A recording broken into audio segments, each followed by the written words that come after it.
Hello, everyone. I'm sure happy to be back with you today, and I do appreciate your patience. I know you've waited over a week for this particular lecture to be posted, and I hope that isn't too inconvenient for all of you. Unfortunately, it sounds like I did have an eye infection that I have been facing the last few days, so thank you for bearing with me as I received treatment yesterday. It sounds like the best thing for my eye Monday yesterday was to kind of relax it and not put contacts in, not stare a lot at computer screens, and otherwise kind of just let it heal a little bit.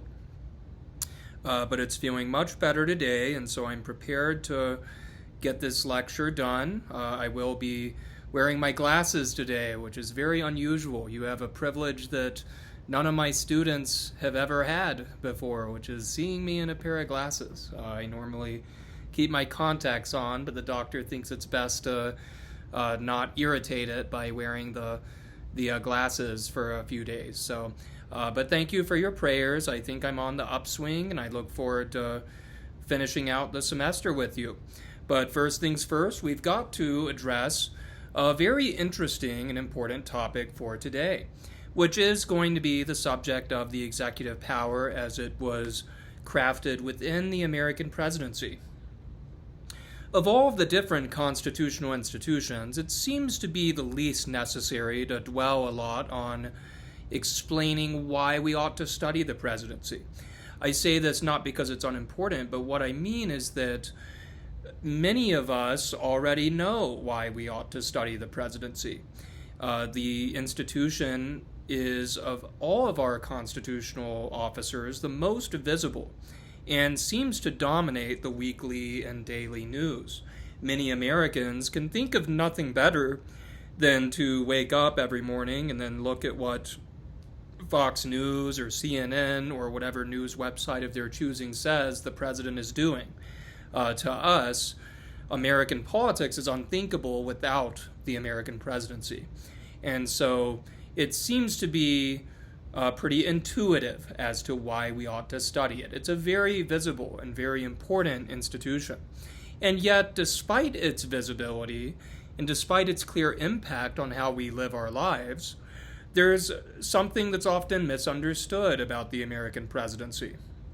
Very often we do not necessarily look at the roots of the presidency, which are deeply philosophical in many respects. We sometimes neglect the way that the institution was forged with a clear purpose in mind that is in many respects inimical to the way politics today works. We're going to talk throughout this lecture about the framers' assumption that the presidency was meant to be a check against the possibility of the tyranny of the majority, as it would be expressed, especially in the legislature, but sometimes simply in mass opinion. The presidency was not meant to be an agent of majoritarianism, as we often hear in rhetoric about how the presidency is simply a democratic office, but rather the president was meant to check against the more democratical aspects of the Congress. And so we're going to look at that. But briefly, it would be worth our while to simply review just very shortly what we talked about last week. In our last lecture, we looked in some detail at the framers' intentions when they designed our bicameral Congress and gave it such vast legislative powers. I suggested to you that to the framers, to the American founders, representation and political freedom went hand in hand. If you didn't enjoy government based upon representative government, the most effective embodiment of the consent of the governed principle, then you did not in fact enjoy liberty at all, because representative government was a way to infuse the legislative process with a measure of wisdom and deliberation that would not otherwise take place if you simply had a direct democracy where the people convened together and decided exactly on what legislation should look like with no representative filters in between them and the law. The framers, for their part, they assumed that Congress would be the most powerful part of the federal government. This was by virtue of its very close proximity to public opinion and the natural sympathy that representatives were expected to have for the people that they represented. This is something that we sometimes overlook, right? Because many of us are hostile to our representatives, and the founders would regard this as a sign that our democracy is in a state of decline. The founders assumed that we would be close in spirit with the representatives. The founders were not really that worried that Congress would be too weak. In fact, they were worried that it would be too strong. They were worried that if Congress decided to act with impunity in ways that were unjust, in ways that violated the rights of individuals, that there would be no real constitutional institutions that could effectively stop it. Because if Congress speaks for the people, who is there that can necessarily thwart their will, thwart what Madison called in one of his Federalist essays, the impetuous vortex of the legislature? This was what was happening in many of the states in the aftermath of the American Revolution. After the Revolution, as you can imagine, the natural inclination of many Americans was to design state constitutions where legislatures were extremely powerful and executives were weak or even non-existent. The reason that they did this was because they assumed that, we know that tyranny is because of monarchies and because of strong executives. If we just invest all power in a legislature, we don't have to worry so much about tyranny. But the founders learned their lesson from that experiment. The framers of the Constitution, when they met in Philadelphia, they realized that actually legislatures too can violate the rights of the people. One of the ways that they sought to check the possibility of a tyrannical legislature was to create a bicameral structure for the Congress, a structure in which the legislature would be divided between two different houses that would be elected by two different constituencies. The House of Representatives would be elected directly by the people for 2-year terms, making it the closest to immediate public opinion.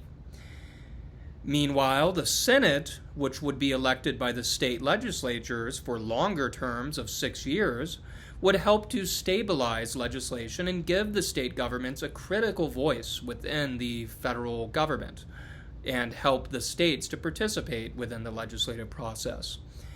As the framers understood this elaborate bicameral system, there could be no real legislation that would pass without the assent of a majority of the nation's public expressed in the House, as well as a majority of the states expressed in the Senate.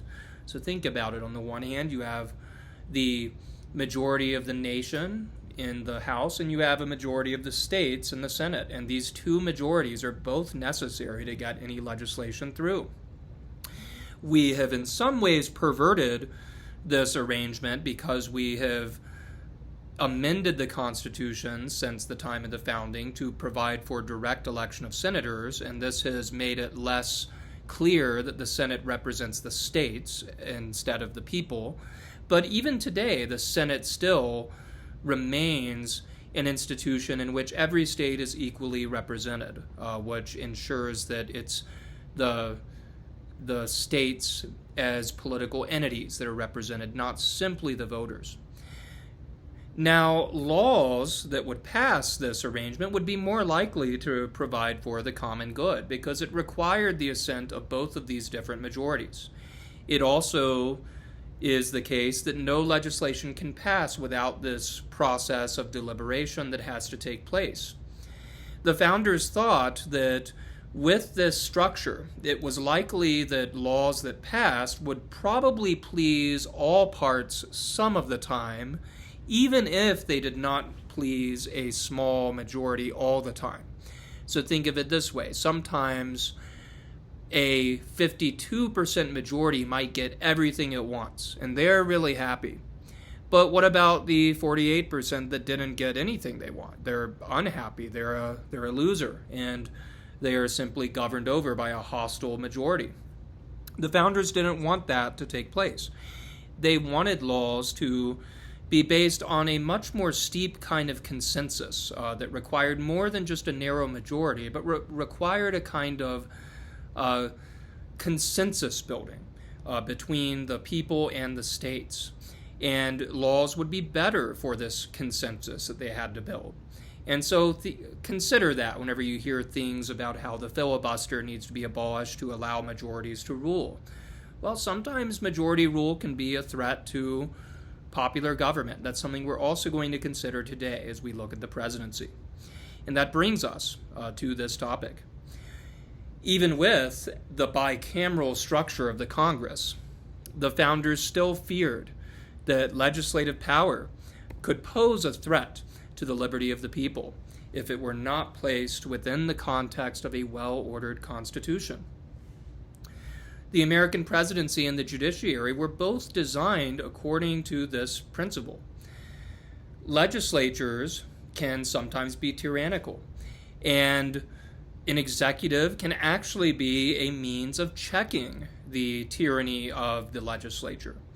And so sometimes we have the misconception that the framers only were worried about executive tyranny. So they were only worried about a strong president violating the rights of the people. They were only worried about monarchy. But this is actually something like the opposite of the case. The framers, when they convened in Philadelphia, were very concerned because they felt that the absence of any executive power in many of the states was one of the greatest weaknesses of the Articles of Confederation. How is this the case? How does that make sense? Well, I think it's relatively simple to understand.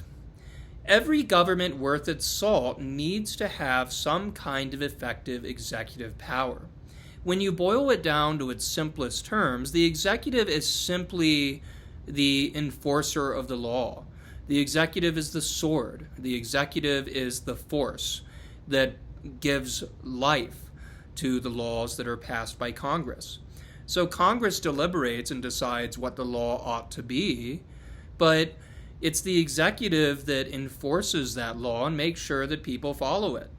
Furthermore, it's the executive that is largely in control, with some exceptions, but largely in control of American foreign policy, and who is invested with the power to protect the nation from security threats. If you don't have your national security provided for, and if you don't have laws that are passed that are actually enforced, then the framers would say you really just have anarchy. And so the framers believed that we should be able to design a Republican executive that's going to provide the necessary energy to protect the nation from foreign threats and to carry out laws passed by Congress. But at the same time, they wanted this Republican executive to be thoroughly grounded in the popular and Republican principles of consent of the governed. They wanted to avoid the imperial presidency and give Congress the brunt work of responsibility for the lawmaking process. And so both an executive and a legislative branch are necessary for protecting the liberty of the people. You can have the best laws in the world that are crafted in a way that is very deliberative and very wise. So just imagine you have an assembly of demigods and they're passing the most awesome laws in the world. Well, how much do those laws really mean if there's no enforcement of those laws? That's the exact kind of problem the framers are identifying whenever they are meeting in Philadelphia. I think we sometimes neglect the originality of the presidency. The structure of the Congress was in some ways the most important part of the framers' system at the convention, because it was the arrangement that ended up settling the debate between the small states and the large states. It was the one that made possible the success of the larger convention. And yet the presidency was something that was designed that really was without a lot of precedent in Western politics. The presidency was self-consciously designed as an institution that would combine the advantages of monarchy, which was seen as its energy, its stability, and its ability to protect the nation without a lot of leeway for debate and discussion, with the advantages of republicanism and popular government. This would be a strong executive, but it would be one that was enlisted for Republican purposes. And so that's the interesting accomplishment of the framers, is they create the first ever Republican executive. Before this, republics were often associated with very weak executives. Often, republics would simply have councils. We're going to talk about that, actually. They would often have bodies chosen by the legislature that would basically just be vassals of the legislative power and would have no real will of their own. But to the framers, we can do something better. We can combine the energy of monarchy with the republicanism of constitutionalism, and we can create an institution that is safe for democratic government, that doesn't necessarily neglect the lessons of history. And so this is all foundational to understanding the American presidency. I want us also, as we consider this lecture, to understand that the presidency is really based on four essential constitutional pillars that we're going to explore in some detail today. These pillars are the unity of the executive, duration in office, the independence of the executive, as well as the constitutional basis for the president's powers. I'm going to elaborate more about the nature of all these pillars throughout this lecture. But right now, I want you to know that even with all of the changes to the presidential office since its establishment in the 1780s, these constitutional pillars continue to give the institution an enduring strength today that all presidents from both political parties have been able to utilize. So starting out, I want us to consider the first point, the point about unity, a point which is apparently so obvious that many of us don't even really think about it. Many of us couldn't imagine having 2 presidents or 5 presidents or a executive council of 10 people. And yet this is really not so obvious. And so the unity of the executive, the first constitutional pillar of the presidency, this is simply the idea that the executive power is unitary. It's an office that is held by one person. It's not a body of people, it's not an executive council, and it is not in any way a plural executive.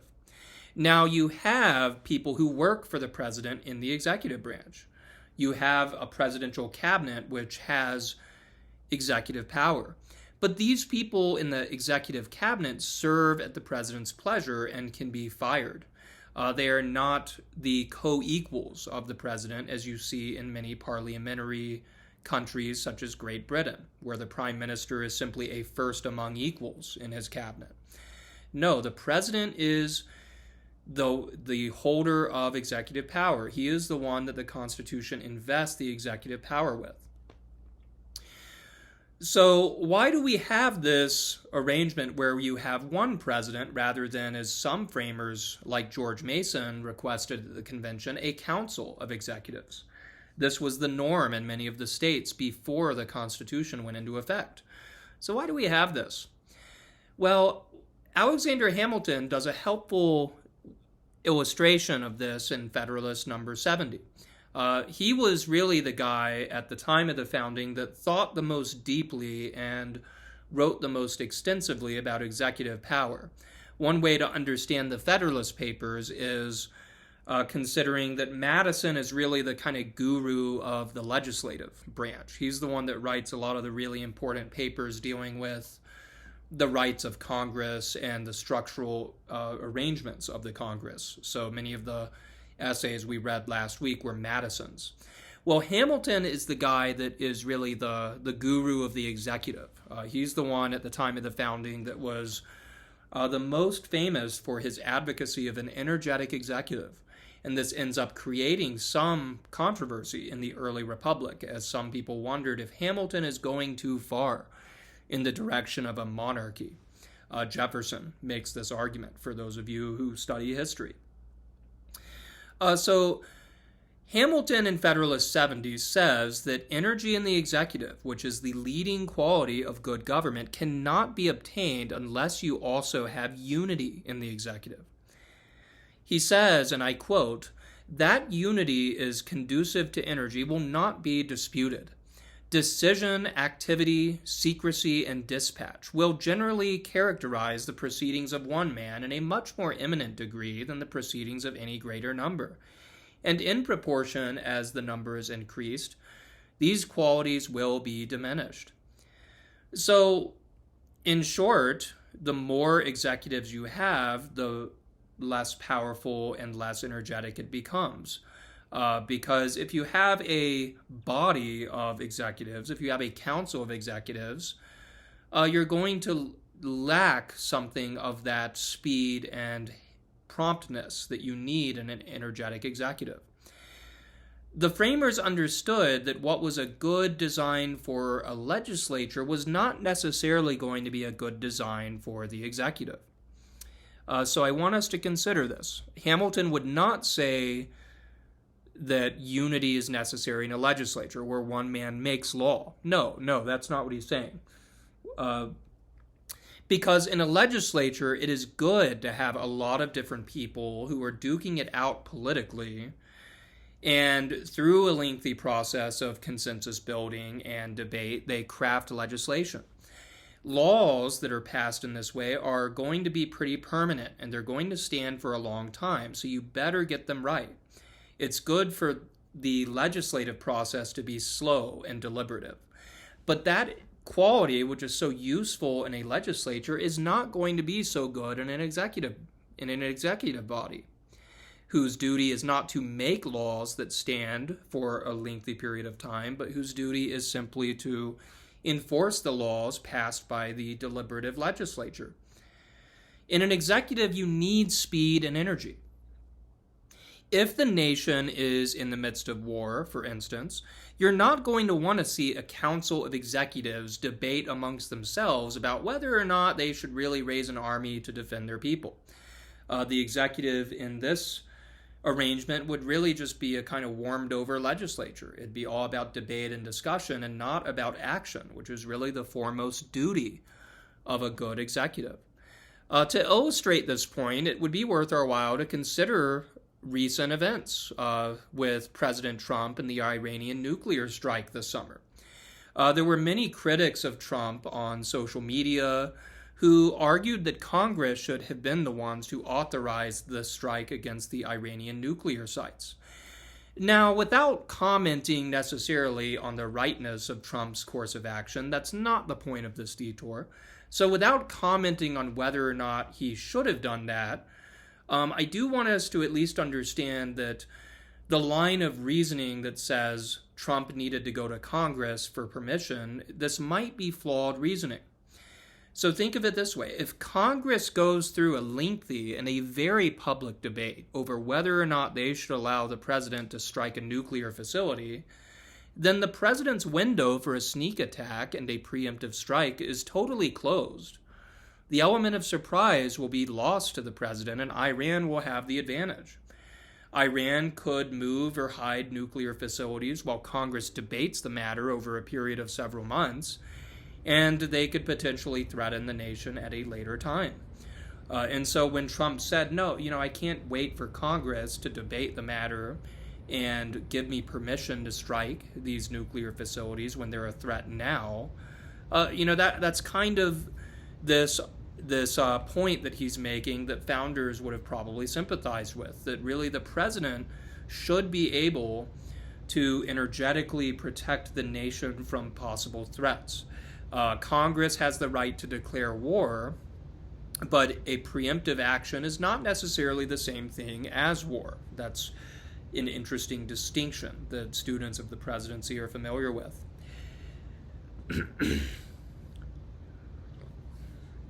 Similarly, if there are major violations of federal laws, you don't want to see a lengthy debate in an executive council about whether or not the attorney general should bring charges against the perpetrators.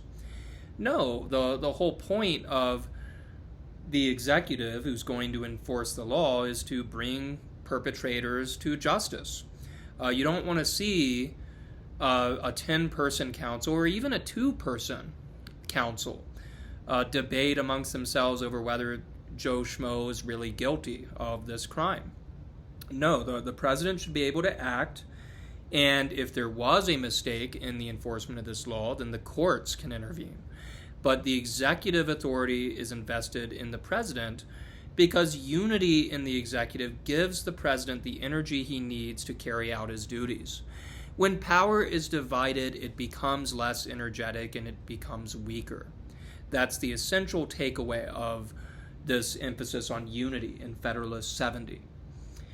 So lest this seem obvious, like I said, this is an aspect of the presidency that is so simple to us that we don't even think about it, right?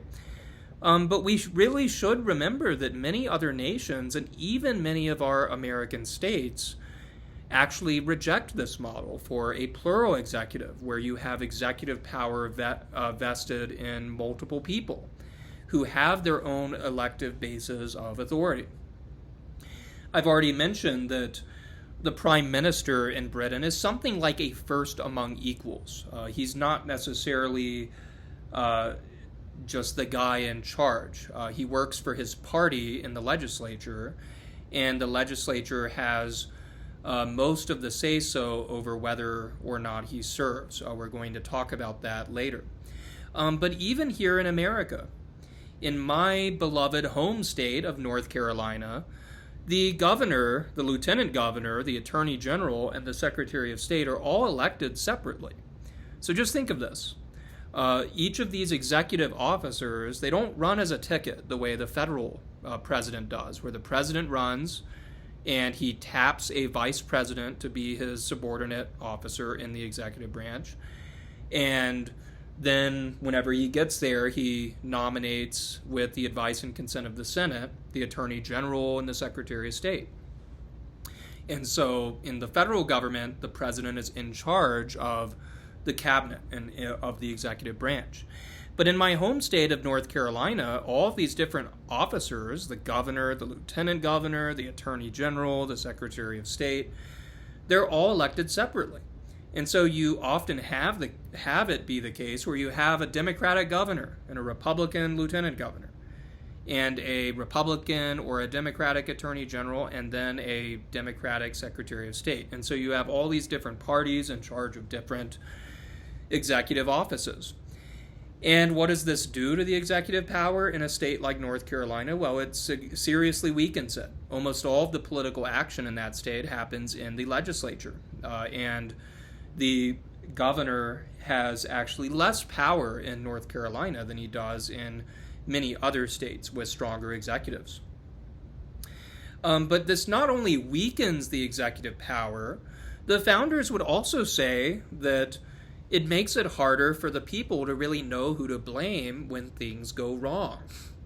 So that's another major quality of this unity in the executive. This is the thing that makes it easy for people to know who to blame when something goes wrong. So think of it this way. Harry Truman, he has this plaque on his desk here saying the buck stops here. I don't agree with President Truman's stances on a lot of issues, and yet I do admire that willingness to just stand up for the president's prerogative as the person that's in charge of the executive branch. And so when people like Truman say the buck stops here, what they're saying is, I'm ultimately the guy in charge.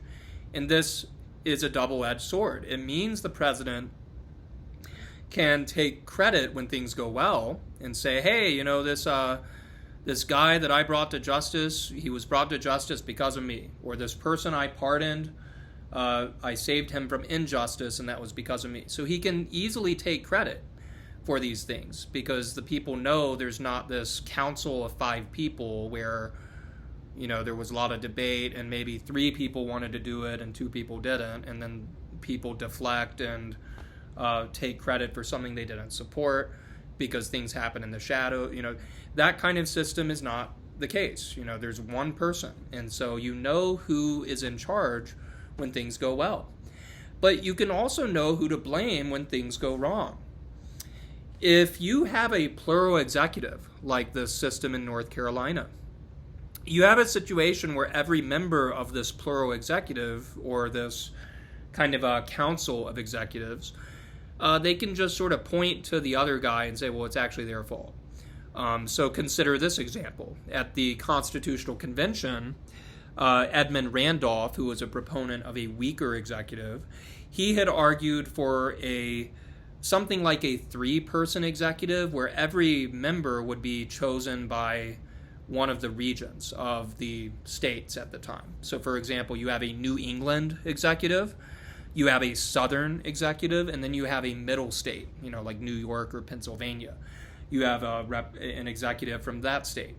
And the idea here was, we can have this council and every region is represented, and so every region's interests are accommodated and provided for, and the executive branch can't get anything done without the assent of all of the states. Well, that sounds interesting in theory, but one thing that was pointed out at the convention by people like Gouverneur Morris and Alexander Hamilton was that this plural executive is going to make it easy for these different executives to basically build their own constituency and point fingers at the other guy anytime something bad happens. And so America is invaded by some hostile power, right?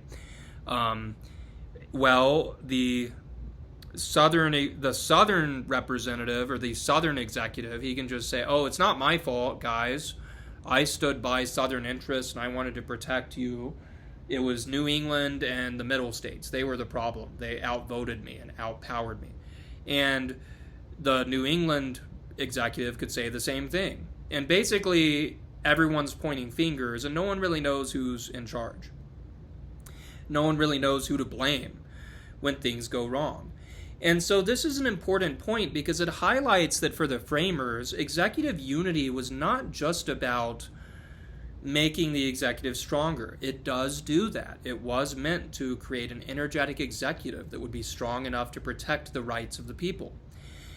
And yet the unity in the executive also has this other function of providing for responsibility and basically accommodating Republican principles.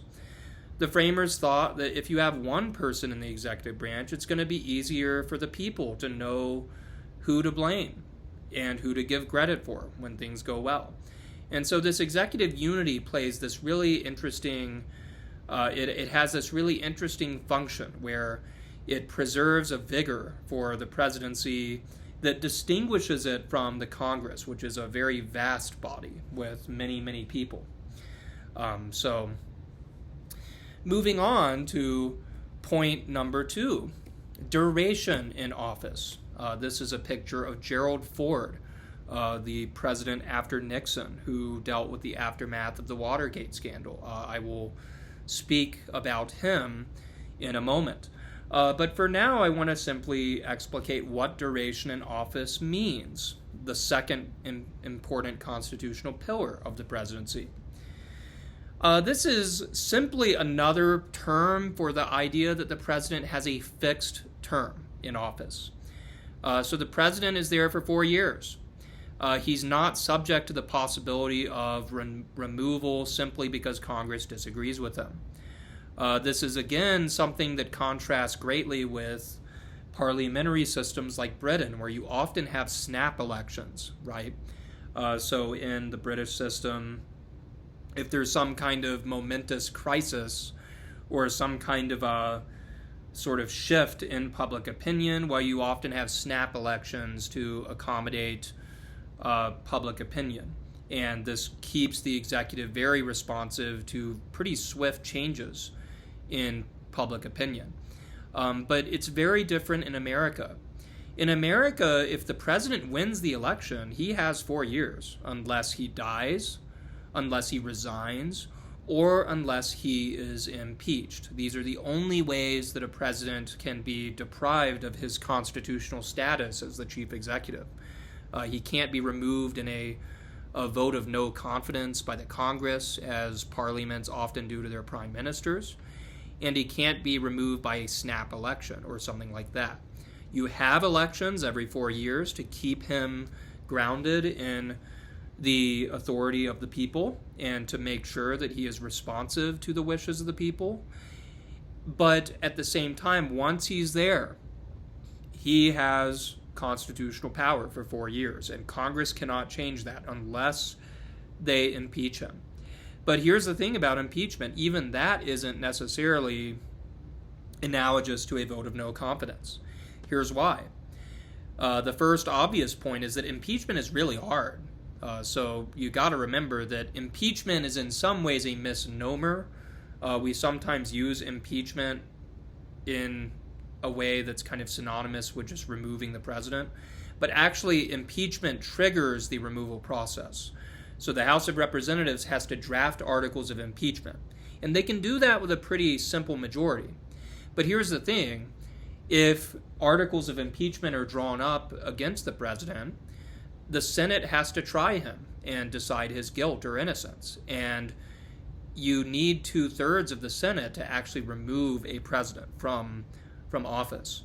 And so in our whole history under the Constitution, we've had 3 presidents impeached, but not one single president has actually been removed from office by the Senate following the impeachment. And so impeachment is really hard. It's not as easy as a vote of no confidence in a parliamentary system. But additionally, the Constitution itself makes it pretty clear that this is not meant to be a incredibly politicized sort of procedure where the Congress doesn't like the president, so they impeach him.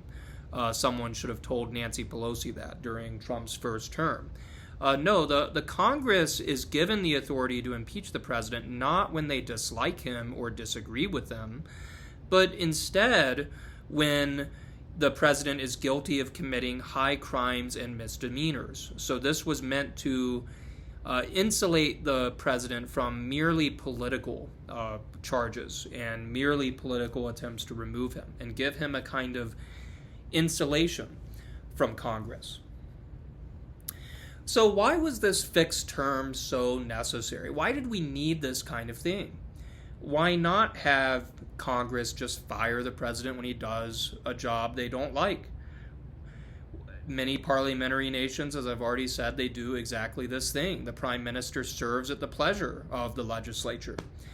In Britain or Canada, the prime minister can just be removed as soon as they lose the confidence of their party and a new election is called for. When you have a vote of no confidence, the prime minister is subject to this constant fear and this constant pressure to be responsive to public opinion, because they always can look forward to a vote of no confidence if they do something that Parliament doesn't like very much. Some of you may be Star Wars fans. I like this illustration from that movie. So in Star Wars Episode 1, The Phantom Menace, we have a pretty good depiction of this at work.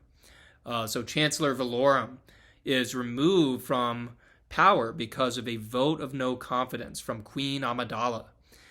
This ultimately sets the stage for the rise of Emperor Palpatine and the end of the Republic. The legislature loses its cool over a crisis in Naboo, and it falls prey to what Hamilton would call the artful designs of Palpatine, who flatters the people but is really just interested in his own power.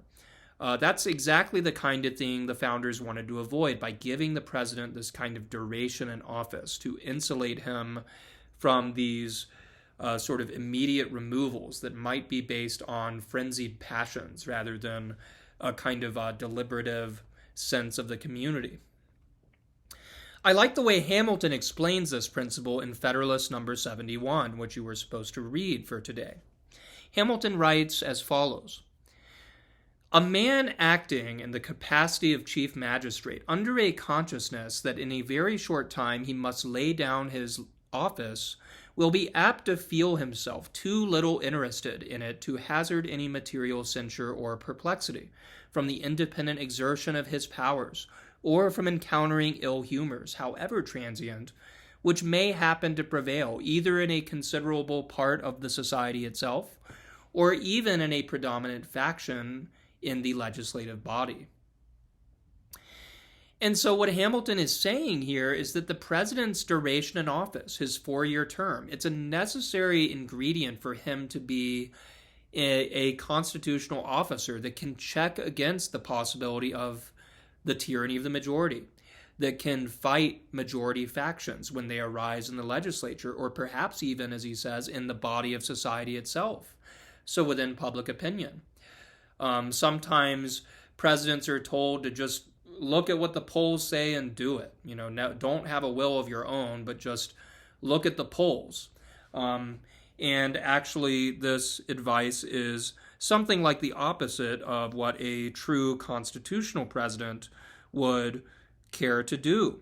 I like the way that Gerald Ford puts it in the following quotation from an essay of his in 1980.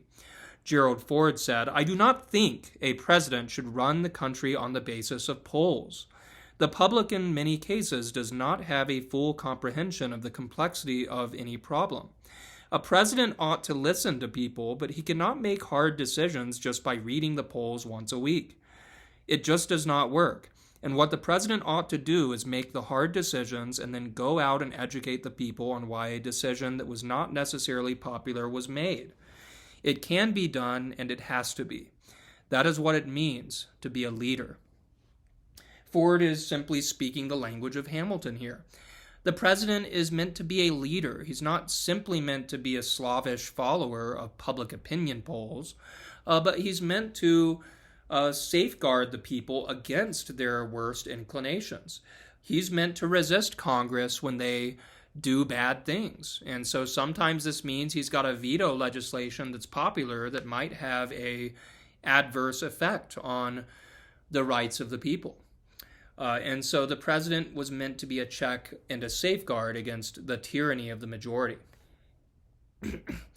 Hamilton, in a later passage, he expresses this view that the president is meant to safeguard the interests of the people, the deliberative sense of the community, against Congress's wishes. And so he needs to be able to act in the interest of the people without fear that Congress is going to punish him by removing him from office. That's the essential thing that duration in office does. Gerald Ford is a good illustration of this principle in another respect. So this duration in office, in 1972, Richard Nixon, he won a second presidential term in a massive landslide. People forget this, but Nixon actually in 72 wins 49 states. So he almost sweeps the deck and wins almost every single state. And yet, by 1974, the Republican Party was in a state of collapse. The popularity of Republicans had cratered. It was at an all-time nadir in terms of its popularity and public image. And this was all because of the Watergate scandal, which ruins Nixon and the image of his party in the eyes of the people. And so, naturally, understandably, in 1974, the people elected waves of liberal Democrats to the Congress to basically punish Republicans. They also basically forced Nixon to resign from the presidency. And so far you see that the system is deeply responsive to these swift changes in public opinion, where in 72 Nixon can win 49 states and the Republicans win the White House, and then in 74 Republicans are deeply unpopular. And yet, despite these changes by 74, the presidency remains in the hands of a Republican. It remains in the hands of Nixon's vice president, Gerald Ford, until 1977. The results of the 72 election, they couldn't just be negated or stolen away from the Republicans simply because of Nixon's failures and the collapse of popular support for the Republican Party in 74. No, when you win in 72, you have a 4-year term. And so even if Nixon resigns, the presidency is still held by the vice president who was able to fill out that term that was originally won by someone else. And this did not necessarily mean that Ford had less power. No, he's elected to the presidency in his, he's never elected to the presidency, and yet he still makes full use of presidential power to protect against majority factions. He vetoes a lot of budgets that he believes are bad for the nation. He makes use of presidential war powers. And he controversially even pardoned Nixon, which basically does him in and ensures he won't win re-election in 76. But that's all to say that this duration in office continues to give the president a independence of character and a strength of will that it otherwise would not have. The duration in office gives the president the ability to make difficult and unpopular decisions without worrying that he might be removed in a vote of no confidence by the Congress, as happens in parliamentary nations. He doesn't have to just be a puppet of the Congress. This all leads us to our next constitutional pillar of the presidency, which is the independence of the executive. So what does this mean? This means that the president draws his strength and his authority from the consent of the governed, not from the Congress. This is very important to understand because, again, the presidency was designed to check the possibility of majority faction and to safeguard us against tyranny in the legislature. Sometimes legislatures are captured by majority factions and factious interests that might violate the rights of the people if they get their way. And so the president is meant to be a check against this. Well, how can the president check against a tyrannical Congress if he's not independent of them? He has to be independent of the Congress if he's going to check them. But at the same time, the founders were worried that if the president is too independent, he ceases to be Republican. So, for example, you could establish a monarchy, and that's going to be independent of the Congress because it's going to be based on family bloodline rather than on popular rule. But that's too independent of the people, and so we gotta make an executive that's independent of Congress, but that's not independent of the consent of the governed. He's got to be dependent on popular consent. And this is where we learn a bit about the Electoral College, which is why I have a picture here. So I want to read this passage from Federalist 71, which is a really important passage for understanding what the framers were up to when they designed the presidency. Hamilton writes, and I quote, "There are some," so he's speaking here of many anti-federalists, "there are some who would be inclined to regard the servile pliancy of the executive to a prevailing current, either in the community or in the legislature, as its best recommendation." So simply allow the executive to do whatever the people want. Rubber stamp the legislature, rubber stamp mass opinion. Don't give him a will of his own. But such men entertain very crude notions as well of the purposes for which government was instituted, as of the true means by which the public happiness may be promoted. The Republican principle demands that the deliberate sense of the community should govern the conduct of those to whom they entrust the management of their affairs.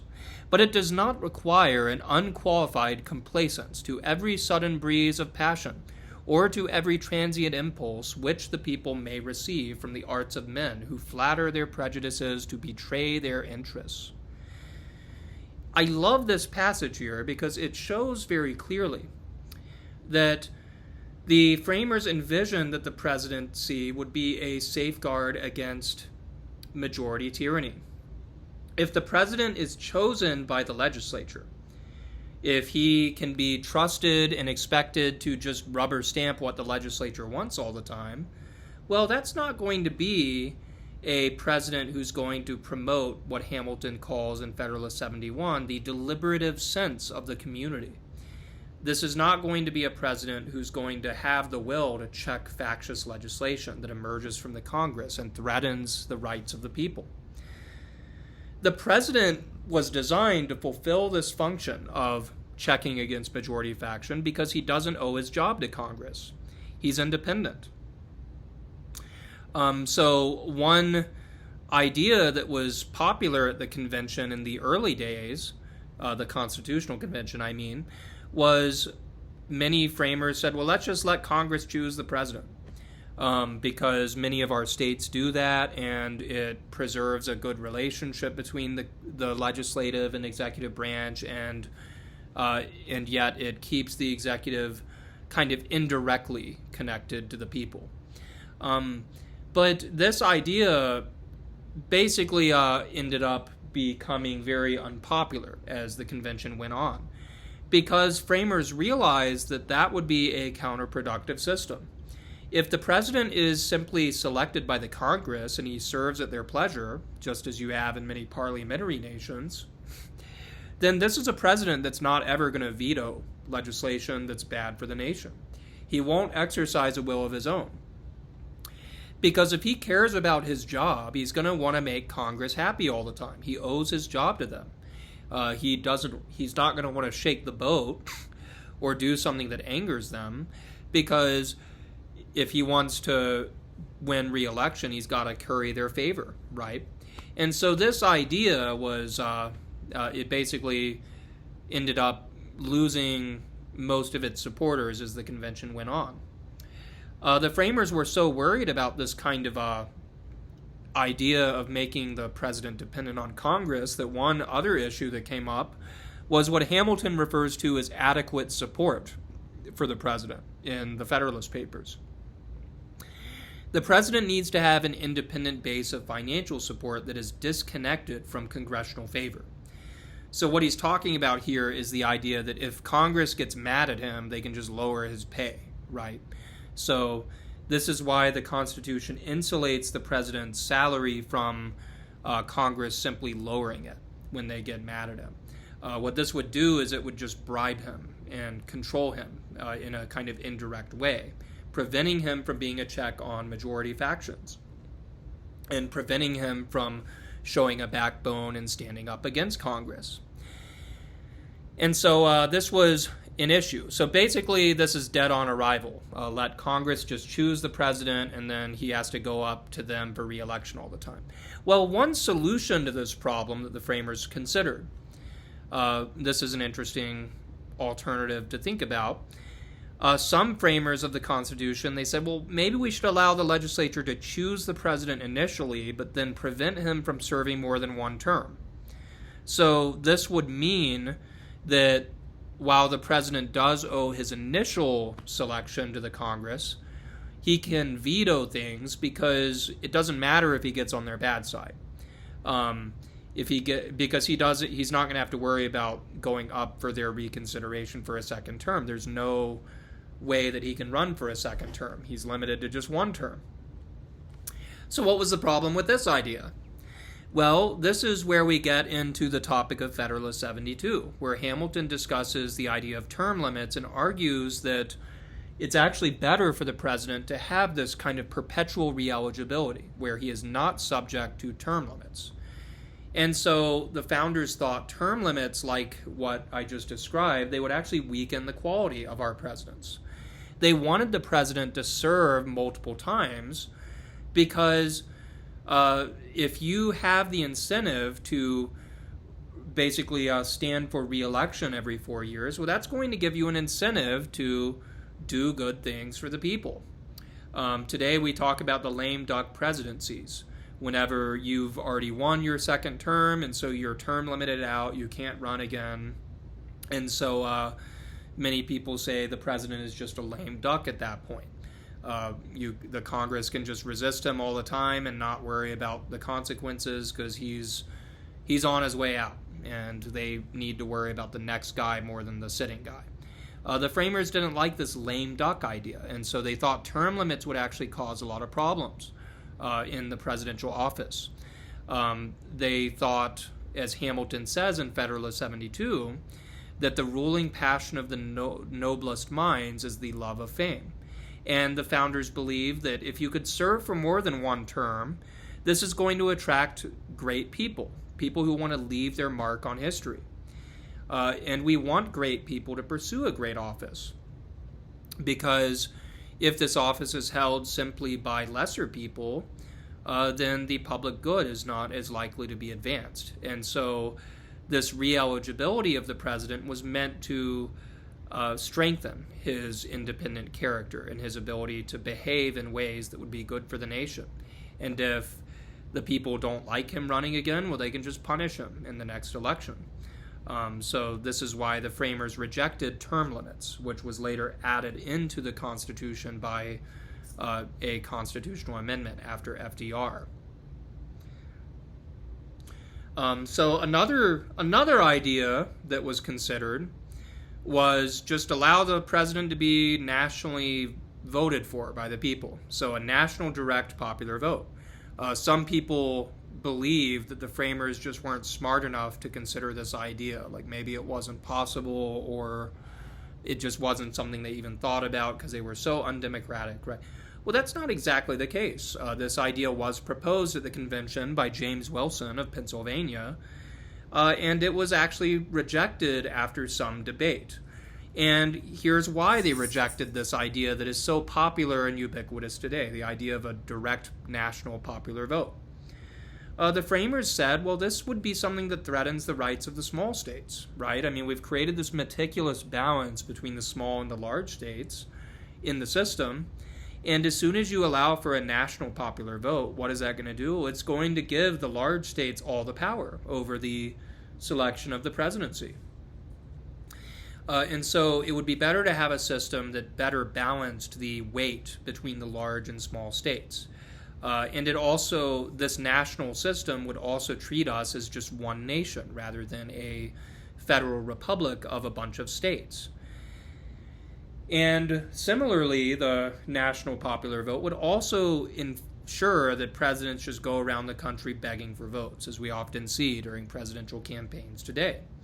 And so the national popular vote was rejected on these grounds. But this still leaves the framers with the problem that they've talked about all these things they can't do, right? They can't allow Congress to choose the president, and they can't allow the national popular vote to choose the president, and they can't even allow Congress to choose the president with term limits. So what do? And this is where the Electoral College came from. The Electoral College was not this kind of accidental thing that just emerges.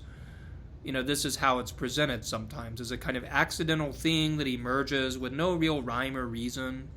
It's just kind of a last-minute compromise. It makes no real sense, and maybe it's even inconsistent with the constitutional philosophy.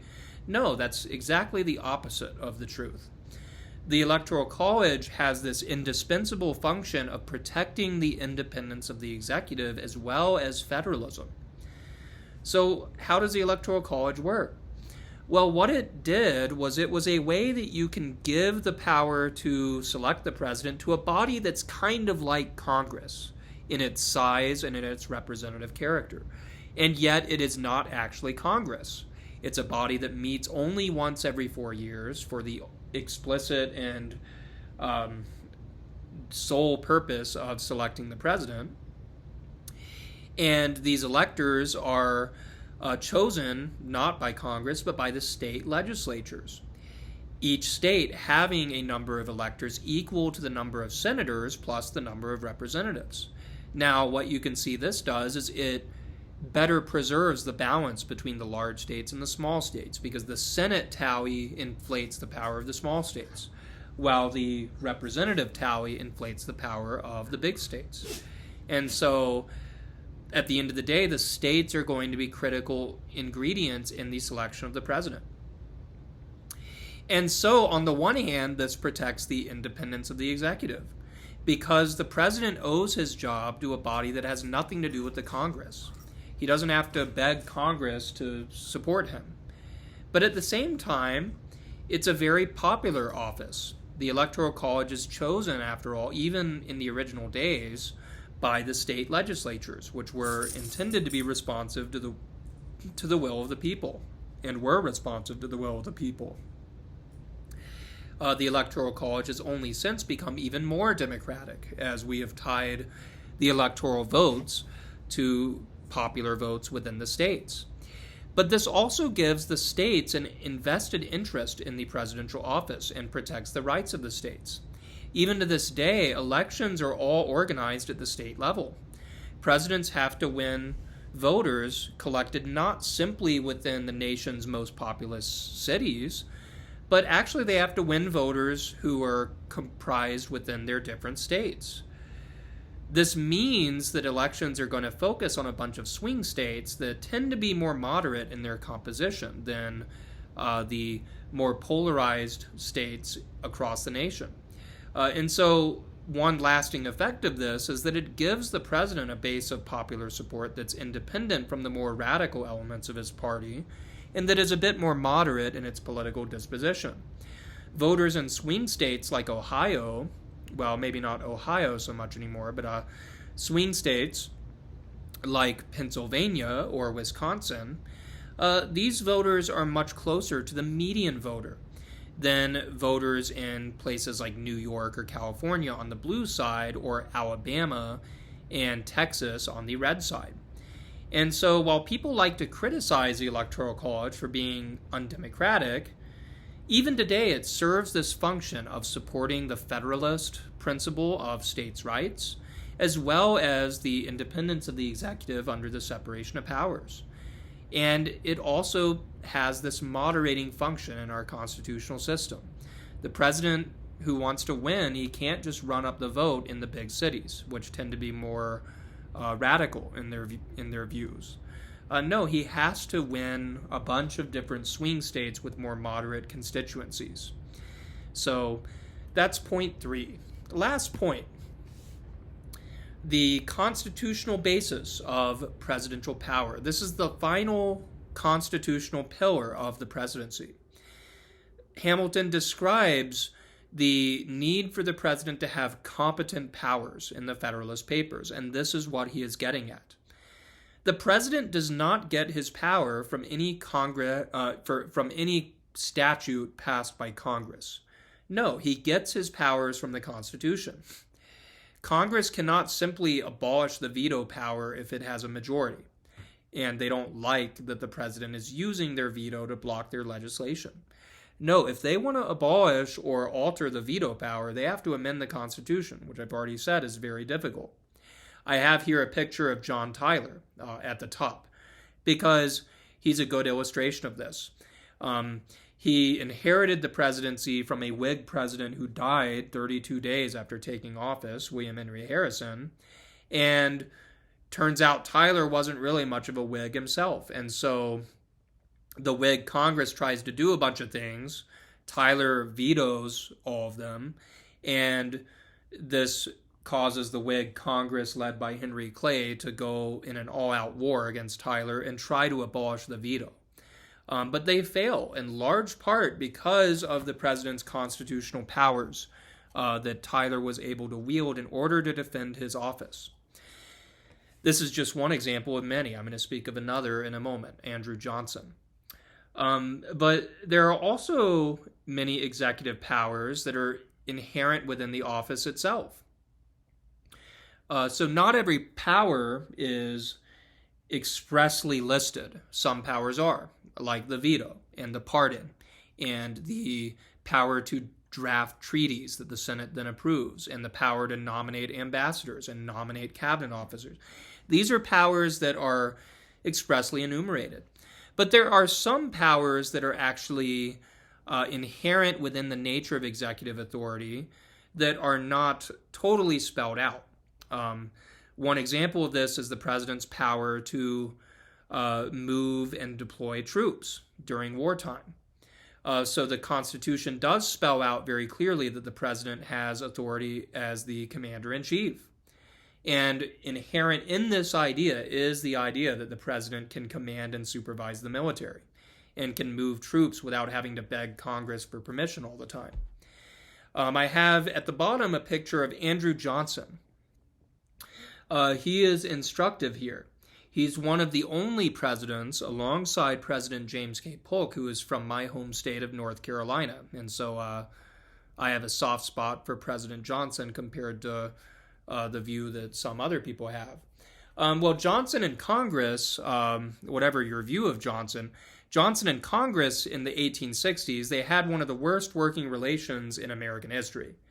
The Republicans who controlled the Congress tried to strip Johnson of all of his constitutional powers as commander-in-chief by requiring that military orders that Congress gives go to General Ulysses S. Grant, and they even banned the president from firing Grant without Congress's permission. So the idea was, well, they can preempt the president's authority as commander-in-chief by basically giving General Grant this sort of autonomous status as Congress's military officer, and Congress can go to Grant to do anything it wants, and if the president doesn't like it, well, he can't do anything about it because he can't fire Grant without Congress's permission.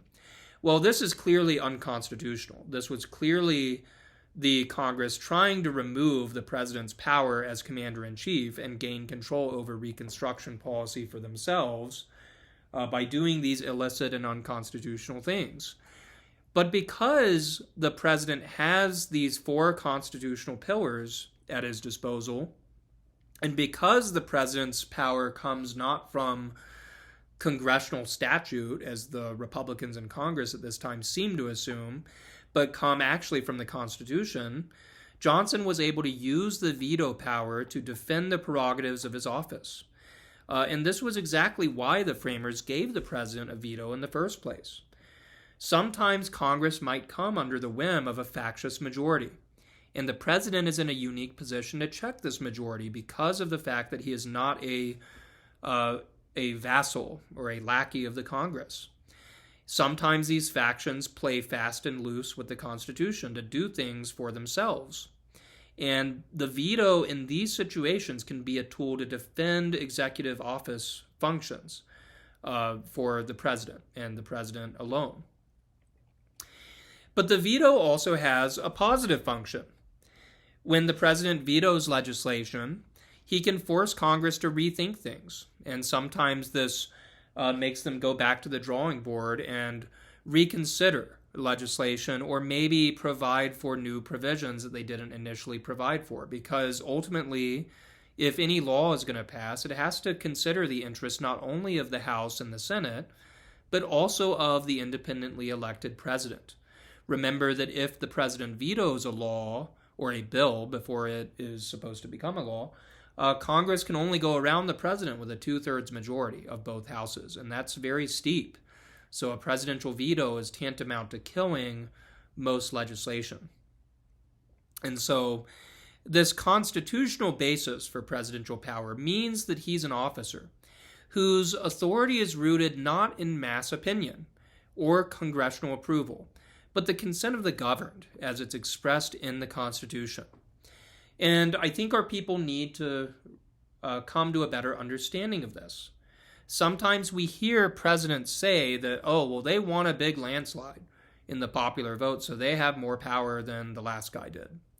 But this is actually incorrect and misunderstands the nature of presidential power. The president gets his powers from the Constitution, not from mass opinion, not from public opinion. And so a president who's elected by a narrow majority of the Electoral College and loses the popular vote, well, that president has just as many constitutional powers as a president who wins 49 states, like Ronald Reagan. Just because you win a national popular vote landslide, that does not entail that you have more constitutional power. You answer to the same Constitution and you swear the same oath to preserve, protect, and defend the Constitution as any other president does. And so this is instructive because it's often the case that when presidents lose the popular vote but win the Electoral College, some recent examples of this are George W. Bush in 2000 and Donald Trump in 2016, there was a view that, well, they weren't really my president. Hail to the thief, as they said in 2000 after Bush won, and not my president, as they said when Trump won in 2016. Well, just because you don't win the popular vote doesn't mean that you have fewer constitutional powers. At the end of the day, they get their power from the Constitution and not from mass opinion or even from the Congress. So just wrapping up things here, I won't spend much of any time on this because I think we've exhausted this topic thoroughly. The American presidency has lost sight of its constitutional roots in modern times. Presidents often attempt to legislate without Congress, and sometimes they rely more on informal powers that are not actually in the Constitution than they do on their constitutional powers. And I've already outlined that these 4 constitutional pillars, they give the president considerable vigor and energy in the carrying out of their functions. But these are executive functions, not legislative functions. And so our whole system has in some ways been corrupted, where executives attempt to use vast informal powers that are not given to them by the Constitution in order to legislate, which is a function reserved under the Constitution to the legislature.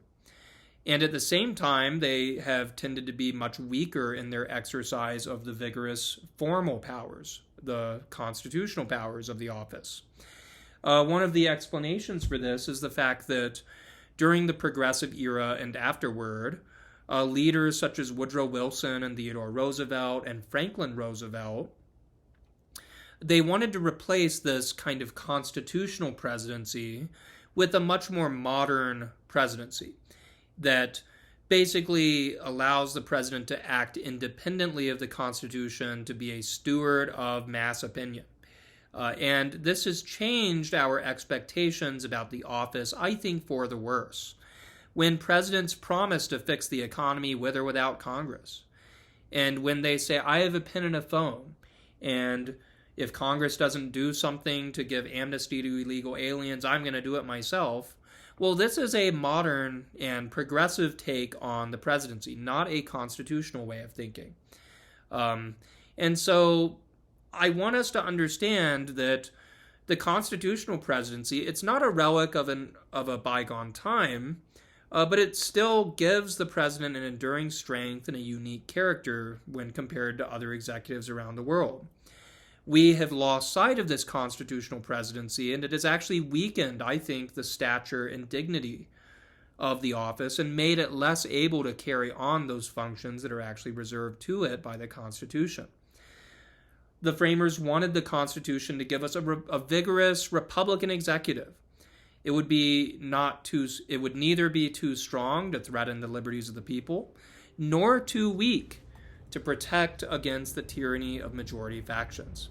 It would give us the advantages of a monarchy with the advantages of a republic. It would be something new. And so perhaps as we consider the future of American politics and ways of reforming and rethinking the presidency, we would do well to consider the constitutional philosophy of the presidency as it's expressed in the Federalist Papers. Thank you guys very much. I hope you have a wonderful day, and I do appreciate you listening to this lecture. Bye-bye.